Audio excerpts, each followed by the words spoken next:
એક બેને 30 લાખ રૂપિયા એક બ્રોકરને આપ્યા કઈક પ્રોપર્ટી લેવા માટે.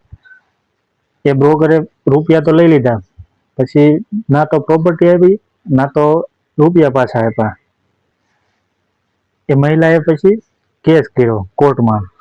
ત્યાં જજ સાહેબે એમને પૂછ્યું કે તમે રૂપિયા કઈ રીતે આપ્યા? તો કે મેં તો કેશમાં રૂપિયા આપ્યા. પેલા બેન કે મેં તો રોકડા રૂપિયા અને કેશમાં આપેલા.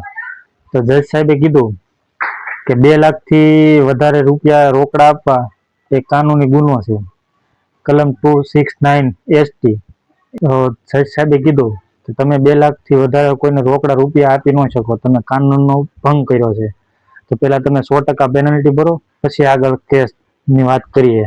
ત્યાર પછી મહિલાએ એવું કીધું કે આ નિયમની તો મને ખબર જ નથી કે આવું પણ કાનૂન આવે કે હું કોઈને 2 લાખથી વધારે રૂપિયા કેશ ન આપી શકું. ભણવામાં પણ કોઈ દિવસ એવું નથી આવ્યું કે હું કોઈને 2 લાખથી રોકડા રૂપિયા વધારે ન આપી શકું.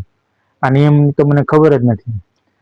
તો જજ સાહેબે એવું કીધું કે તમે કાનૂન નથી જાણતા એ કોઈ એક્સક્યુઝ નથી એમ, આવું કોઈ બાનાબાજી ન ચાલે.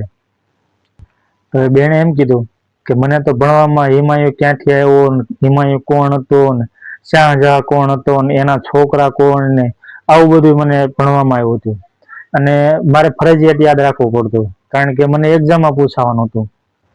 તમે લોકો કોમેન્ટ કરીને કહો કે આમાં કોનો પ્રોબ્લેમ છે, ને જરૂરથી કોમેન્ટ કરજો.